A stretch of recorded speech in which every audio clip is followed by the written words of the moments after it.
അതെ, ഇന്നത്തെ എൻ്റെ ചോദ്യം എല്ലാ അമ്മമാരോടാണ് കേട്ടോ. മദർഹുഡ് ജേണി തുടങ്ങുന്നതിന് മുമ്പ് ഈ ഒരു കാര്യം അറിഞ്ഞിരുന്നെങ്കിൽ നല്ലതായിരുന്നു എന്ന് തോന്നിയ ആ കാര്യം എന്താണ്? അതാണ് എൻ്റെ ചോദ്യം. സോ എൻ്റെ ഒരു കേസിൽ ലോക്ക്ഡൗൺ ടൈം, കോവിഡ് ടൈമിലായിരുന്നു എൻ്റെ ഫസ്റ്റ് ഡെലിവറി. സോ നമ്മൾ ഈ മൂവീസിലൊക്കെ കാണുന്ന പോലെ ഐ തോട്ട് ഇറ്റ്സ് എവറിത്തിങ്, എല്ലാം ഹാപ്പിയാണ്, ഹാപ്പി മൊമെൻറ്റ്സ് ഓൺലി, അത്രേ ഉള്ളൂ. കാരണം സിനിമയിലൊക്കെ മിക്കതും ആ ഒരു ഭാഗം മാത്രമാണ് പോർട്രേ ചെയ്യുന്നത്. ദ ഡാർക്ക് സൈഡ് അല്ലെങ്കിൽ ഒരു വേറൊരു സൈഡ് അതിൻ്റെ കാണിക്കുന്നില്ല. So I thought it is all like in മൂവീസിൽ കാണുന്ന പോലെ എല്ലാ ഹാപ്പിനെസ് അങ്ങനെയൊക്കെയാണ്. ബട്ട് മദർഹുഡ് ജേണി തുടങ്ങിയപ്പോഴാണ് കുറേ കാര്യങ്ങൾ ഞാൻ വിചാരിച്ചു, ഇതൊക്കെ കാര്യങ്ങളൊന്ന് പറഞ്ഞു തരുന്നെങ്കിൽ നമുക്ക് അതിനൊന്ന് മെൻ്റലി പ്രിപ്പയർഡ് ആയിട്ട് ഇരിക്കുകയായിരുന്നു, നമ്മുടെ മൈൻഡിനൊന്ന് പ്രിപ്പയർ ചെയ്ത് വെക്കായിരുന്നു.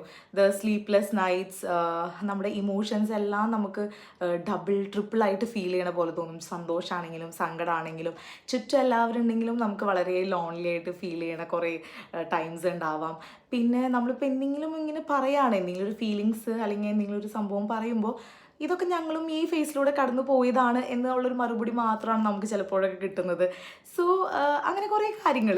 ഫീഡിങ് ഡിഫിക്കൽട്ടീസ് കുറേ അമ്മമാർ ഞാൻ പറഞ്ഞു കേട്ടിട്ടുണ്ട്. അതായത് ഇതൊക്കെ കഴിഞ്ഞപ്പോൾ നമ്മൾ ഡിസ്കഷനിൽ നമ്മൾ വരുമ്പോൾ ഓക്കെ, ഇത് നിങ്ങൾക്കും ഉണ്ടായിട്ടുണ്ടല്ലേ, ഓക്കെ ഇത് എനിക്കും ഉണ്ടായിട്ടുണ്ട്. സോ പല കാര്യങ്ങളും നമ്മൾ ഇങ്ങനെ ഡിസ്കസ് ചെയ്യുമ്പോഴാണ് നമ്മൾ അറിയുന്നത്, okay this all things are, ഇതിൻ്റെ ഒരു പാർട്ടാണ്.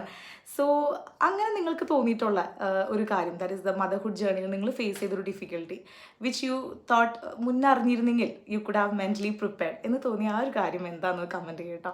And I'm eagerly waiting to see your response and I would like to let you all know that we are all together in this motherhood journey.